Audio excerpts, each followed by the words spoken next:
guys, so this is going to be another quick, loose video. Oh my god, it's only been a month in and the platform's already going to shit.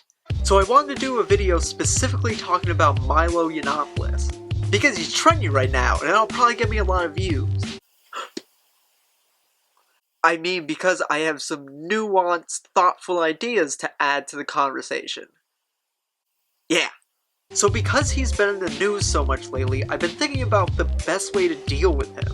And I think that he kind of fucked up. I think that he gave away a very important clue about the way that he works. And as far as I can tell, nobody has noticed it, and at least nobody's talking about it right now.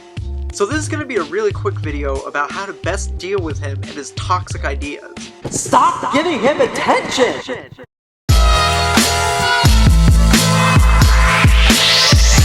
So despite all the problems that I have with the way Bill Maher handled the interview on Real Time this past week, I think he had one really good point.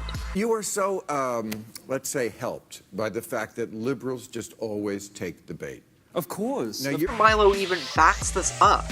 Stop taking the bait, liberals. The fact that they all freaked out Wasn't about it this pathetic? little impish British fag. I mean, not as bad as women, but no, I don't hire But gays. you know that's not, I mean... Oh, there we go. But you know, that's Just kidding. You're easy. You're very easy.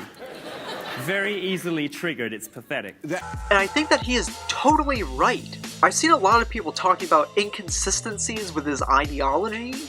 And there are people doing think pieces on trying to figure out how he thinks and what his beliefs are. But here's the problem. He doesn't have any. That's because he doesn't traffic in ideas. He traffics in outrage. And that outrage is to serve one person. Himself. So his position changes depending on the room that he's in.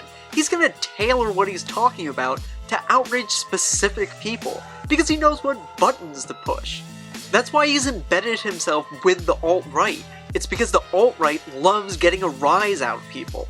And he is a fucking master of it. So let's break down the scene of when he was on the panel with Larry Whitmore. So in the beginning of this conversation, you can see that he looks calm and collected. Well, let's start with you, Milo. Why did you single out a transgender student for ridicule during a recent speech you made on her campus? Did you do that? Well, yes. First of all, wasn't a student. He had already left the university. And I make no apologies for protecting women and children from men who are confused about their sexual identity. Well, I'm confused about... Then he goes right into saying outrageous and false things. But I think that women and girls should be protected from having men who are confused about their sexual identities in their bathrooms.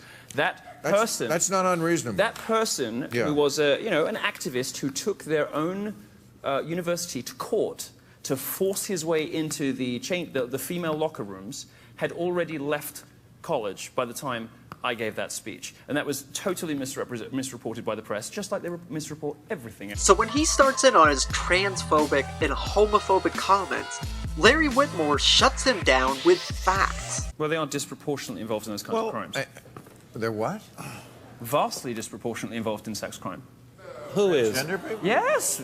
Based on what statistic? I don't know. That's not a controversial statistic. And I just think it's sad because the same arguments that we use against gay people, treating them like aliens who just wanted to fuck anything that moved, and that's why we should avoid them at all costs. No, I think there's a big difference. Well, let me finish my thought, please.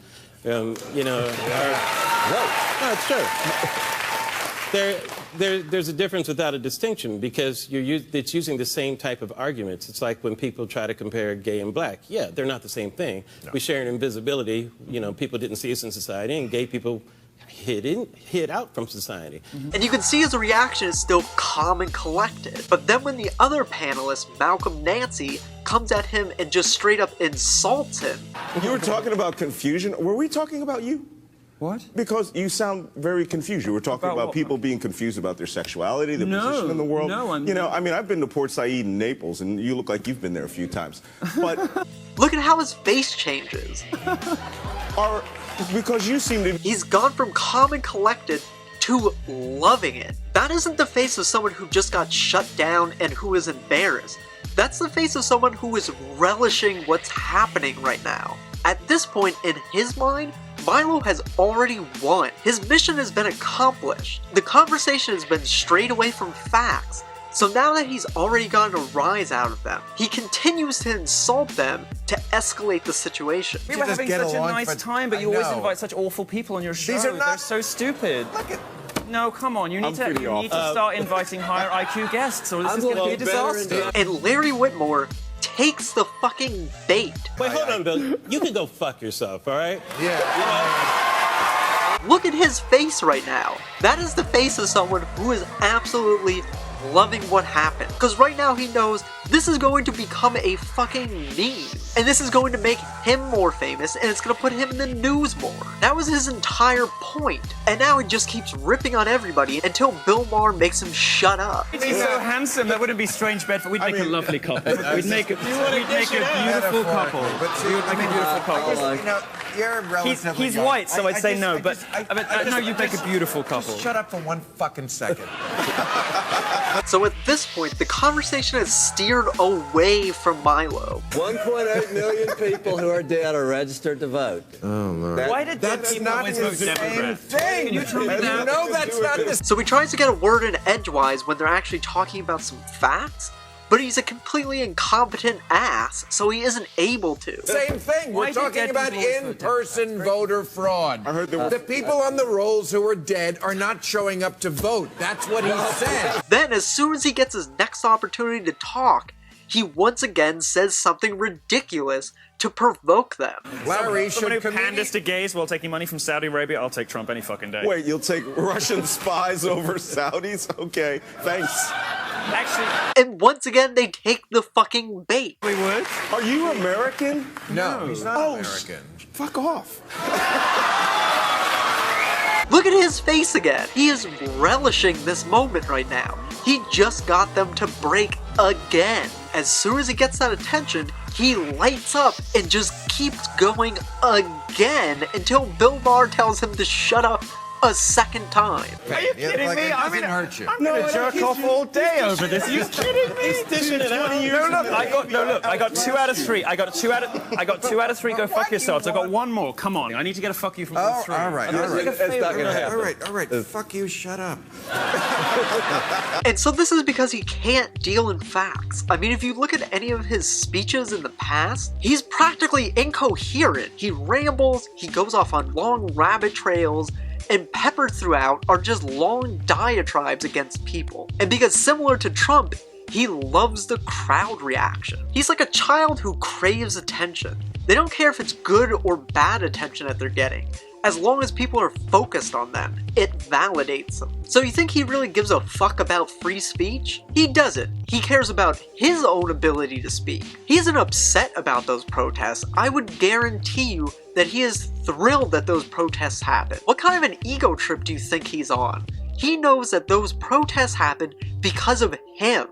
That just gives him more power. If everybody just ignored him, he wouldn't be as famous as he is right now. And also, his views would have less traction. Now, normally I would say the best way to deal with someone who is attention-seeking is to just ignore them, deprive them of the thing that they want. But in his case, I don't think that that's an option. The ideas that he's promoting are actually dangerous ones. So I think the best way to react to him isn't with outrage. It should be with pity, because he deserves to be pitied. He's someone who's so desperate for attention that he's willing to go to these lengths to get it. And that's pretty pathetic. So instead of stooping to his level, we need to do what Larry Whitmore did in the first place. We need to calmly point out when he's wrong and present the facts. And it would work best if we do it with an air of pity, because that isn't something that you can feed off of, because those reactions aren't reinforcing. And I think that's the better way to do this. If people are calmly addressing him, it doesn't give him the ability to hijack the narrative. And overall, I think that's going to be a lot more effective. Hey, so thanks for watching the video. Sorry this was a more rambly one. This is something I've been thinking about for the past couple days, so this video was kind of just for me to get all my thoughts out. If you enjoyed the video, give it a like and share it. Make sure you subscribe to see more videos in the future. Also, make sure you click that little bell icon and follow me on Twitter. That way you'll be notified as soon as new videos come out. And maybe go ahead and watch another video. Oh yeah, And if you're wondering what this thing is, in my last video, which you can watch right there, there was actually a hidden bonus Valentine's Day video in there. But I guess I did too good of a job hiding it, because nobody has found it yet. So go ahead and watch that video, and see if you can find it. And then this weird fucking thing will actually make sense. See you in the next video.